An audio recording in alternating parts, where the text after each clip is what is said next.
ఇది కేవలం సమాచారంగా మాత్రమే భావించండి. వైద్య నిపుణులను సంప్రదించండి. మనం ఇండియాలో అంటే బాల్డింగ్ ఈ మధ్య కాలంలో ఎక్కువ అవుతుంది. దానికి ఏమేమి కారణాలు మేడం? అంటే పొల్యూషనా, లేకపోతే మనం తినే ఫుడ్డా, లేకపోతే ఓవరాల్ అర్బనైజేషన్ అండి. సో బేసిక్గా మన చుట్టూ పొల్యూషన్ అనుకోవచ్చు, ఫుడ్ అనుకోవచ్చు. ఫుడ్లో కూడా అడల్టరేషన్. ఇప్పుడు మనకి తినే ఫుడ్ అంతా కూడా ఇట్స్ నాట్ వెరీ ప్యూర్. అందులో మనకి ఒక 100 ఏళ్ల క్రితం ఎంతైతే న్యూట్రిషన్ ఒక వెజిటబుల్లో కానీ ఒక ఫ్రూట్లో కానీ ఉండేదో అది తగ్గిపోయింది. సో మనం ఎంత హెల్దీ డైట్ తీసుకుంటున్నాం అనుకున్నా కూడా దాంట్లోంచి వచ్చేది చాలా తగ్గిపోయింది. అది ప్లస్ మన స్లీప్ స్కెడ్యూల్స్, మన వర్క్ స్ట్రెస్, ఎవ్రీథింగ్ పెరిగాయి. మీరు ఇప్పుడు ఒక రూరల్ ఏరియాలోకి వెళ్ళి వాళ్ళ లైఫ్ స్టైల్ చూసుకుంటే అక్కడ బట్టలు ఉన్న వాళ్ళు చాలా తక్కువ కనిపిస్తారు. ఓన్లీ సిటీస్లో మాత్రమే ప్రాబ్లం అనేది చాలా ఫాస్ట్ అయిపోయింది. ఓకే మేడం, అంటే coming to the next segment madam, మనం ఇప్పుడు ఇది యాంటీ ఏజింగ్, స్కిన్ రింకిల్, దీనికి సంబంధించిన ట్రీట్మెంట్స్ ఇవన్నీ అది ఈ మధ్య ఎక్కువ చాలా మంది దే ఆర్ ట్రైయింగ్. సో దాన్ని ఎట్లా కరెక్ట్గా ఎట్లా పోవడం మేడం దానికి? సో ఇప్పుడు యాంటీ ఏజింగ్లో కూడా ఒక్కొక్కళ్ళ పర్సనల్ ప్రెఫరెన్స్ అండి అది. ఇప్పుడు ఏజింగ్ కొంతమంది గ్రేస్ఫుల్గా ఏజ్ అవుతాను, ఐ డోంట్ వాంట్ మచ్ అనుకుంటారు. కొంతమంది they want to do everything possible to look young. So when we talk about everything possible, మనకి external procedures like lasers, anti ఏజింగ్కి రేడియో ఫ్రీక్వెన్సీ అంటాము, హైఫో అంటాము, పీల్స్ ఉంటాయి, తర్వాత ఇంజెక్టబుల్స్, బోటాక్స్ ఉంటుంది, fillers ఉంటాయి, తర్వాత రెగ్యులర్ స్కిన్ కేర్లో రెటినాల్ ఉంటుంది, పెప్టైడ్స్ ఉంటాయి, ప్రాపర్ సన్ ప్రొటెక్షన్ ఉంటుంది. సో ఎవ్రీ సింగిల్ థింగ్ మనం కవర్ చేయాలి అంటే స్కిన్ కేర్ ఉండాలి, న్యూట్రిషన్ అండ్ ఎక్సర్సైజ్ ఉండాలి. ప్రొసీజర్స్ వైజ్ చూసుకుంటే మనం మషీన్స్ అంటే ఎక్స్టర్నల్ ప్రొసీజర్స్కి వెళ్ళొచ్చు, ఇంజెక్టబుల్స్కి వెళ్ళొచ్చు. వేరస్ నాకు జస్ట్ గ్రేస్ఫుల్ ఏజింగ్ కావాలి అంటే just maintaining a healthy diet, exercise and sleep routine is good enough for that. కొంతమంది బోటాక్స్ ఈ ఫిల్లర్స్ భయపడుతుంటారు. అంటే ఈజ్ ఇట్ దట్ భయపడడం అనేది ఏం లేదండి. అంటే చాలా వరకు ఏంటంటే కొన్ని స్కిన్ ట్రీట్మెంట్స్ క్యాన్సర్కి కారణం అవుతాయి అనేది ఒక మిస్నోమర్, అంటే అదొక అపోహ. అది బోటాక్స్ అవనివ్వండి, ఫిల్లర్స్ అవనివ్వండి, లేజర్స్ అవనివ్వండి, ఏవి కూడా క్యాన్సర్కి దారితీయవు. ఏది కూడా ప్రూవెన్ కాదు. ఇంక్లూడింగ్ ఈ మధ్యన వచ్చిన వార్తల్లో సన్ స్క్రీన్ అస్సలు వాడొద్దు, సన్ స్క్రీన్ వల్ల క్యాన్సర్ వస్తుంది అనేది చాలా పెద్ద న్యూస్ అయిపోయింది. సో కొన్ని యానిమల్ స్టడీస్లో కొన్ని సన్ స్క్రీన్ ఇంగ్రీడియంట్స్ ఒక కాజ్ చేయొచ్చు అనేది మాత్రమే, కానీ హ్యూమన్స్లో కాజ్ చేసిన డేటా ఏమీ లేదు. దట్ బీయింగ్ సెడ్, ఈవెన్ నేను పర్సనల్గా యూజ్ చేసే సన్ స్క్రీన్ కానీ, నేను ప్రిఫర్ చేసేది ఆర్ ప్రిస్క్రైబ్ చేసేది కానీ maximum mineral sunscreens prefer చేసుకోవచ్చు, which has lesser chemical content. And even usually రెగ్యులర్గా ప్రిస్క్రైబ్ చేసే కెమికల్ సన్ స్క్రీన్స్లో కూడా ఆ కపుల్ ఆఫ్ ఇంగ్రీడియంట్స్ లేనివి ప్రిస్క్రైబ్ చేసుకొని ఆర్ యూజ్ చేసుకుంటే then that is safe. Night skin care మీద మేడం ఈ మధ్య రెటినాల్ ఏదో ఎక్కువ దానికి అట్రాక్ట్ అవుతున్నారు జనాలు, దాని గురించి చెప్పండి మేడం, ఎంతవరకు సేఫ్? రెటినాల్ అనేది when used in a mild format and correct టైంకి correct skin type of skin మీద యూజ్ చేస్తే it is safe. And with prolonged and proper usage మనకి కొంచెం ఫైన్ లైన్స్ అనేవి ఇంప్రూవ్ అవ్వడము, అండ్ ఓవరాల్గా లాంగ్ టర్మ్ యూసేజ్లో preventing new fine line formation or pores, వీటికి హెల్ప్ చేస్తుంది. బట్ తెలియకుండా కొంతమంది ఏంటంటే స్ట్రాంగర్ రెటినాల్స్ లైక్ రెటినాయిల్ లాంటివి ఇలా రీల్స్ చూసేసి యూజ్ చేసేస్తారు. యూజ్ చేసి స్కిన్ బ్యారియర్ అంతా డ్యామేజ్ అయిపోయి స్కిన్ చాలా ఇరిటేటెడ్గా రఫ్గా అయిపోయి వస్తారు. సో స్టార్ట్ చేసేకి ముందు మైల్డ్ ఫార్మ్స్ అయితే ఓన్గా ఎక్స్పెరిమెంట్ చేసుకోవచ్చు, లైక్ 0.1% రెటినాల్ అట్లాంటివి. బట్ ఇలా stronger forms like tretinoin, adapalene or stronger forms of retinol 1% or more లాంటివి ఎప్పుడు కూడా బెటర్ ఒకసారి డర్మటాలజిస్ట్ని కలిసి మీ స్కిన్ టైప్ ఏంటి, మీకు సూట్ అవుతుందా లేదా, మొదలు పెడితే ఏ సీక్వెన్స్లో మొదలు పెట్టాలి, ఇవన్నీ తెలుసుకొని అప్పుడు స్టార్ట్ చేసుకోవడం బెటర్. మేడం ఈ స్కిన్ టైట్నింగ్ దీంట్లో మేడం ఉన్న ప్రొసీజర్స్ ఇవన్నీ కూడా దానికి ఏమన్నా సైడ్ ఎఫెక్ట్స్ ఉంటాయా మేడం? లాంగ్ రన్లో దాని గురించి ఏమన్నా కేర్ తీసుకునే అవసరం ఉంటుంది? సో సైడ్ ఎఫెక్ట్ వైజ్ చూసుకుంటే ప్రాపర్గా గుడ్ ఎక్స్పీరియన్స్ హ్యాండ్స్తో చేసుకుంటే ఏమీ ఉండదండి. బట్ లాంగ్ టర్మ్ అంటే పోస్ట్ ప్రొసీజర్ కేర్ ఉంటుంది, మనం సన్ ప్రొటెక్షన్ తీసుకోవాల్సి ఉంటుంది, కొన్ని క్రీమ్స్ వాడుకోవాల్సి ఉంటుంది అంతా. బట్ ఆ వచ్చిన ఎఫెక్ట్ లాంగ్ టర్మ్లో మనకు సస్టైన్ అవ్వాలి అంటే రెగ్యులర్ స్కిన్ కేర్ కూడా అవసరం అవుతుంది. ఇప్పుడు ఏవైతే మనం స్కిన్ కేర్ రొటీన్ ఇస్తామో అదంతా కూడా ప్రాపర్గా కన్సిస్టెంట్గా వాడుకుంటూ లైఫ్ స్టైల్ హెల్దీగా ప్రాపర్గా చూసుకుంటే ఆ రిజల్ట్ మెయింటైన్ అవుతుంది. లేదంటే 6 months to 1 yearలో మళ్ళీ రిజల్ట్ తగ్గుతుంది.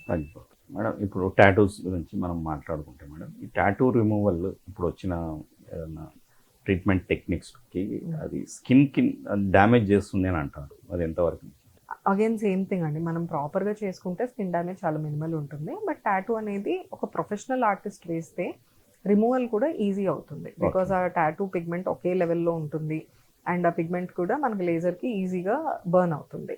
బట్ అదే కొన్నిసార్లు అన్ప్రొఫెషనల్గా చేసి ఆర్ కొంచెం ఇలా దేశీగా చేసేవి ఉంటాయి కదా, అవి పిగ్మెంట్ లెవెల్ చాలా డిఫరెంట్గా ఉంటుంది. సో ఈవెన్గా పోదు, ఓకే, దాంట్లో ఇబ్బందులు ఉంటాయి. ఈవెన్గా పోకపోవచ్చు, దాని అవుట్లైన్ ఉండిపోవచ్చు. సో 100% ప్రాపర్ రిమూవల్ అనేది depends on the depth of the tattoo and professionalism of the tattoo and madam psoriasis గురించి మేడం ఈ మధ్యకాలంలో ప్రతి ఒక్కరిని కొంచెం ఎక్కువగా వేధిస్తున్న అంశం. చాలా మంది డిస్కరేజ్ అయిపోయి డిమోటివేట్ అయిపోయి డిప్రెషన్లోకి వెళ్ళిపోతున్నారు. సో ఈ సోరియాసిస్ అండ్ ఇంకోటి ఎగ్మానా మేడం, అది ఇంకోటి ఎగ్జిమా. సో ఈ కండిషన్ ఉన్న వాళ్ళకి మీరేం చెప్తారు మేడం? సో సోరియాసిస్ మీరు అన్నట్టు డెఫినెట్లీ ఆల్మోస్ట్ 10 మందిలో ఒకళ్ళకి ఈజీగా ఉంటుందండి ఈ మధ్యన. ఎస్పెషలీ కోవిడ్ వచ్చి తగ్గాక మనం ముందర చూసిన pre COVID number of psoriasis cases కంటే post COVID number of psoriasis చాలా పెరిగిపోయింది. అది మైల్డ్గా జస్ట్ స్కాల్ప్లో నుంచి చూసుకుంటే ఓవరాల్ బాడీ మీద అగ్రవేట్ అవ్వడం వరకు డిఫరెంట్ లెవెల్స్లో పెరిగింది. సో కారణం వచ్చేసి కోవిడ్ టైంలో కంటిన్యూస్గా work from home, stress levels పెరగడము, వెయిట్ ఫ్లక్చువేట్ అయ్యి చాలామంది వెయిట్కి కూడా గెయిన్ అయ్యారు. ఇవన్నీ కలిపి దానికి దారితీసాయి. బికాజ్ సోరియాసిస్ అనేది కొంతవరకు జెనెటిక్, మిగిలినంతా కూడా మన లైఫ్ స్టైల్ని బట్టి మనం ఎంత హెల్తీగా ఉంటే అదంతా తక్కువ వస్తుంది. బట్ మన స్ట్రెస్ లెవెల్స్ ఎక్కువ ఉన్నా ఆర్ మనం వెయిట్ పెరుగుతున్నా, హెల్తీగా తినకపోయినా, ఏది ఉన్నా కూడా సోరియాసిస్ అనేది ఒకళ్ళకి వచ్చే ఛాన్స్ ఉంటుంది. సో ఇలాంటప్పుడు ఎర్లీ డయాగ్నోసిస్ అనేది ఇంపార్టెంట్. ఇప్పుడు ఎవరికైనా తల్లో కొంచెం ఎక్కువ డాండ్రఫ్లా అనిపిస్తుంది, థిక్గా పొట్టులాగా అనిపిస్తుంది, ఎంత యాంటీ డాండ్రఫ్ షాంపూస్ వాడినా తగ్గట్లేదు అంటే వెంటనే డర్మటాలజిస్ట్ దగ్గరికి వెళ్ళి చూపించుకోవడం బెటర్. బికాజ్ అది ఒక early or mild form of psoriasis అయ్యి ఉండొచ్చు. అలా కొంతమందికి నెయిల్స్ ఎఫెక్ట్ అవ్వచ్చు, కొంతమందికి ఓన్లీ ఒక్కొక్క ప్యాచ్ ఉండి జాయింట్స్ ఎఫెక్ట్ అవ్వచ్చు, వేళ్ల నొప్పులు, మోకాళ్ళ నొప్పులు రావచ్చు. సో ఇవన్నీ ముందరే మనం ఎర్లీగా డయాగ్నోస్ చేసుకోవడం ఇంపార్టెంట్, నెగ్లెక్ట్ చేయకూడదు. ట్రీట్మెంట్స్ కరెక్ట్గా ఉన్నాయి మేడం సోరియాసిస్కి? అది మళ్ళీ వస్తుంది అని ఒక డౌట్ ఉంటుంది చాలా. సో మనం సోరియాసిస్ ఎప్పుడైనా ట్రీట్ చేసేటప్పుడు క్యూర్ అనేది వాడమండి. ఆ క్యూర్ అనే వర్డ్ ఎందుకంటే ఒక్కసారి మనం ట్రీట్ చేసి తగ్గాక అది మీకు జీవితంలో ఎప్పుడూ రాదు అనేది ఎవరు చెప్పలేరు. చాలా మంది అరే ఎలోపతిలో ఇలా చెప్తున్నారు, మనకి హోమియో ఆయుర్వేదంలో పర్మనెంట్ క్యూర్ ఉంది కదా, అటు వెళ్ళిపోదాము అని చెప్పి ఇవంతా కంప్లీట్ నెగ్లెక్ట్ చేసేసి అటు వెళ్ళిపోతారు. సో అందులో ఉందా లేదా అనేది I'm not the right person to comment on it. But చాలా మంది అవి తీసుకొని సైడ్ ఎఫెక్ట్స్తో వచ్చిన వాళ్ళు ఉన్నారు. సో వెళ్తే కూడా ప్రాపర్గా నాలెడ్జ్ ఉన్న వాళ్ళ దగ్గరికి వెళ్ళాలి. సో కమింగ్ టు ఎలోపతి, ఇప్పుడున్న లేటెస్ట్ ట్రీట్మెంట్స్ ఇన్ సోరియాసిస్ మనకి ఉన్న సివిరిటీని 80 to 90% or some times up to 100% కూడా ఇంప్రూవ్ చేస్తాయి. అలానే ట్రీట్మెంట్ ఆపేశాక మనం బేసిక్ లైఫ్ స్టైల్ మెజర్స్ తీసుకోవట్లేదు అంటే మళ్ళీ వచ్చేస్తుంది. సో ఆ మళ్ళీ రాకుండా ఉండాలంటే ట్రీట్మెంట్ చేసినంత కాలం ప్రాపర్గా ఫాలో చేసి తర్వాత కూడా ఏవైతే ఫుడ్స్ వద్దంటామో అవి అవాయిడ్ చేసి రెగ్యులర్గా ఇప్పుడు నేను చెప్పినట్టు స్లీప్, స్ట్రెస్ మేనేజ్మెంట్, ఎక్సర్సైజ్, ఈ 3 ఉండేలాగా చూసుకుంటే most of the times severe సోరియాసిస్ని ప్రివెంట్ చేయొచ్చు. అంటే ఇంకా టైప్స్ ఉంటాయా మేడం? మైల్డ్, మోడరేట్, సివియర్ ఉంటుందండి. అది మన బాడీ సర్ఫేస్ ఏరియాని బట్టి, ఇన్వాల్వ్మెంట్ని బట్టి, మన క్వాలిటీ ఆఫ్ లైఫ్ని ఎంత ఎఫెక్ట్ చేస్తుందని దాన్ని బట్టి క్వాంటిఫై చేస్తాం. ఇప్పుడు ఇంకో కండిషన్ ఏదో చెప్పారు మేడం, ఎగ్జిమా ఏంటి మేడం? ఎగ్జిమా అనేది ఎలర్జీ లాంటిదండి. కొంతమందికి డ్రై స్కిన్ వల్ల వస్తుంది, కొంతమందికి కెమికల్స్ పడినందుకు వస్తుంది, కొంతమందికి ఫుడ్ పడినందుకు వస్తుంది, దురదతో ప్యాచెస్ లాగా వస్తాయి. ఆ ప్యాచెస్కి ఏంటి మేడం రెమెడీ? అది మనం లేదండి, సోరియాసిస్ ఇస్ కంప్లీట్లీ డిఫరెంట్. అందులో డిఫరెంట్ మెకానిజం ఉంటుంది. సో డిఫరెంట్ డ్రగ్స్, బయాలజిక్స్ అనేవి ఉంటాయి. అవి లైక్ ఐ సెడ్ ప్రాపర్గా వాడుకుంటే చాలా వరకు ఇంప్రూవ్ అవుతుంది. ఎగ్జిమాలో కారణాన్ని బట్టి, అది డ్రై స్కిన్ వల్ల అయితే మాయిశ్చరైజర్ ఇస్తాము, కెమికల్స్ వల్ల అయితే అవి ఆపేస్తాము, ఫుడ్ వల్ల అయితే ఫుడ్ ఆపేస్తాము. దేని వల్ల గమనించుకొని దాన్ని మనం ఆపేయాలి.